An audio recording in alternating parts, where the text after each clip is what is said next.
Halo, Shalom saudaraku. Kita kembali di dalam program Family Series, seri yang ketiga.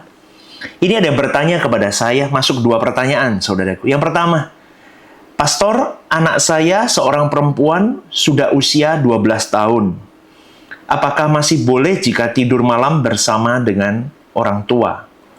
Oke, begini saudaraku. Saya tidak bisa berkata boleh atau tidak boleh. Ya, karena satu, ada konsep yang bisa dikatakan, saya punya satu pemahaman begini, saudaraku.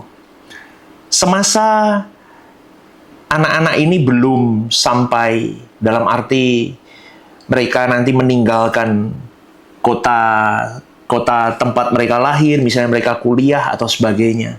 Saya punya satu konsep, lebih baik kalau saya masih tetap bersama dengan anak-anak saya, tidur bersama. Karena itu satu momen yang akan tidak terulang lagi. Begitu, saudaraku. Tapi ada juga orang-orang yang punya konsep secara psikologis berbeda. Karena anak-anak sudah akil balik dan sebagainya, bisa dikira itu sesuatu yang kurang pas. Karena bagaimana dengan kondisi untuk orang tua mereka dan sebagainya. Itu kembali kepada bagaimana pihak orang tua bisa mengatur itu dengan baik. Dan saya cuma mau berkata begini, saudaraku. Apakah masih boleh atau tidak? Boleh-boleh saja asal tidak di luar batas. Begitu. Kalau saya katakan baiknya bagaimana, Pastor? Ada plus, ada minusnya masing-masing. Ada yang saya punya teman dari kecil, dari bayi sudah ditaruh di ruangan sendiri dengan CCTV, dengan peralatan-peralatan. Kalau anak itu nangis kah, orang tua di kamar sebelah langsung bisa cek dan sebagainya. Macam-macam, saudaraku. Itu tergantung parenting masing-masing. Tergantung bagaimana seseorang mengambil dari sudut pandangnya. Tetapi satu hal yang tidak boleh dilewati adalah tidak boleh over di situ. Semuanya harus berimbang. Maka tidak boleh karena anak-anak tidur bersama-sama dengan orang tua, kemudian hubungan orang tua, suami istri, jadi bermasalah. Itu juga tidak boleh. Maka harus diatur semuanya. Atau hubungan suami istri sembarangan tanpa memperhatikan kedewasaan tingkat matur dari anak-anak. Itu pun juga bias, saudaraku. Maka dari itu harus diatur dengan baik dan Anda sendiri yang tahu bagaimana mengatur yang tepat untuk hal itu. Begitu ya, saya kira bisa menjawab karena setiap orang punya sudut pandangnya sendiri. Karena menurut saya begini, saya pribadi ya, tidak boleh jadi acuan. Saya pribadi begini, akan ada momen di mana anak-anak akan meninggalkan kita dan itu tidak terulang. Dan itu sebuah memori yang mahal harganya, saudaraku.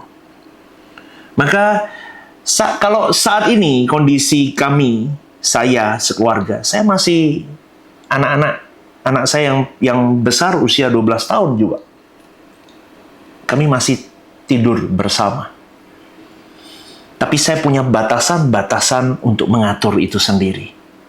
Jadi, tergantung dari keluarga demi keluarga masing-masing, saudaraku.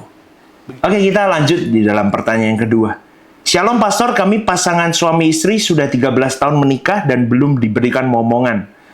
Dan orang-orang sekitar selalu bilang itu karma di masa lalu. Apakah iya, Pastor, itu suatu hukuman dari Tuhan hingga kami tidak diberikan momongan?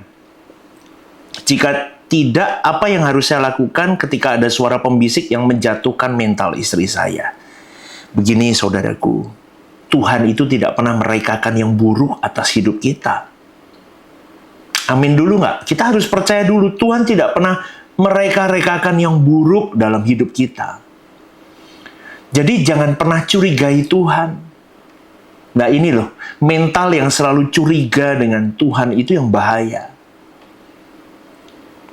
Seorang Hawa dan Adam itu tidak punya trust yang penuh dengan Tuhan. Sehingga ketika ada pembisiknya yang mulai menggoyahkan iman percayanya kepada Tuhan, hancur dia.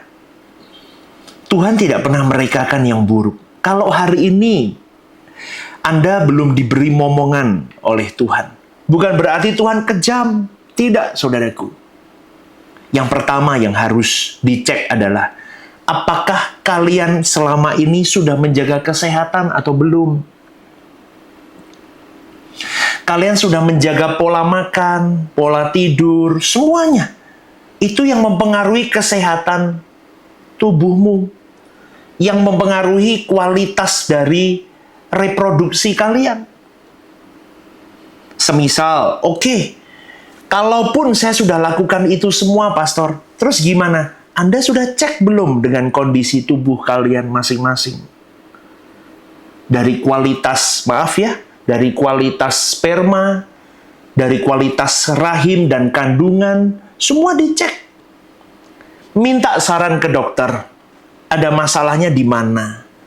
Jangan curigai Tuhan. Tetapi kita diberi hikmat oleh Tuhan untuk kita bisa bagaimana untuk mengatur bagaimana apa yang kita usahakan di bagian kita.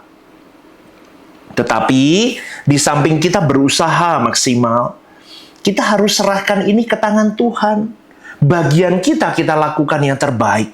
Olahraga, tidur yang cukup, makan makanan yang baik, minum vitamin, cek ke dokter kandungan, punya me time dengan pasangan yang baik, terus berjuang di situ, hati yang penuh dengan ucapan syukur.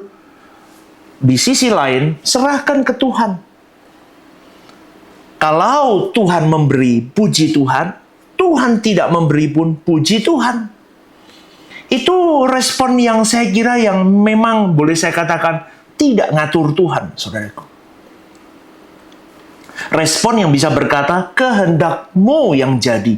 Kalau hari ini, kalau Tuhan pun menjawab Anda diberi momongan, berarti Tuhan punya cara untuk Anda semakin dekat dengan Dia. Dengan cara apa? Menunggu momongan itu.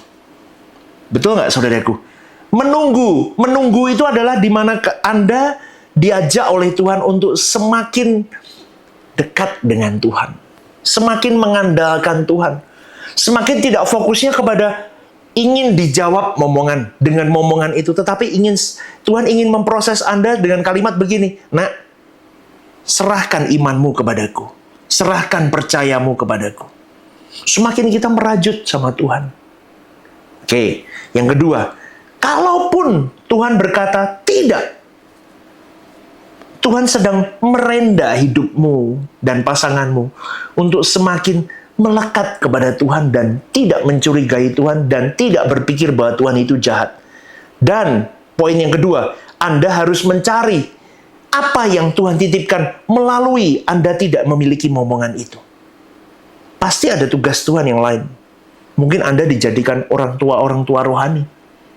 Untuk banyak anak-anak rohani. Saya punya teman begitu, saudaraku.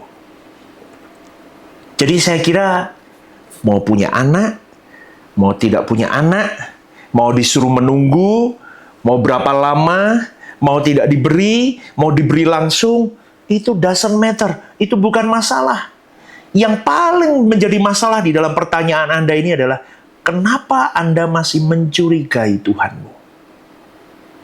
Itu yang harus menjadi sumber utama yang harus dijadikan PR.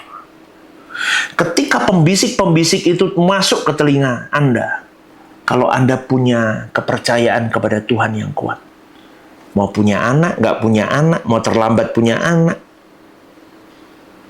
tidak masalah. Yang penting kau punya Tuhan dalam hidupmu. Jadi saya kira begitu, saudaraku. Tetaplah kuat, tetaplah bersyukur, ya. Mau 13 tahun menikah pun Anda hari ini belum diberi momongan, tapi kalau hatimu penuh dengan ucapan syukur, tidak ada yang mustahil di hadapan Tuhan. Tetapi satu hal, jangan curiga dengan Tuhan. Jangan ngatur Tuhan. Jangan sembarangan berasumsi tentang Tuhan. Karena orang-orang yang masih begitu, dia tidak akan pernah sungguh-sungguh menghargai Tuhan dalam hidupnya. Begitu ya saudaraku, kiranya ini menjawab pertanyaan dari kedua saudara ini. Buat teman-teman, pasangan-pasangan yang sudah berumah tangga, atau pasangan-pasangan muda yang mungkin Anda sedang mengalami pergumulan hidup di dalam pernikahan kalian, apapun halnya, Anda bisa bertanya di dalam hotline admin gereja. Anda bisa bertanya di sana, nanti saya akan jawab melalui YouTube ini. Begitu saudaraku, kiranya ini menjadi berkat, renungan ini menjadi berkat, program ini jadi berkat untuk siapapun yang mendengarkan. Selamat sore, Tuhan memberkati.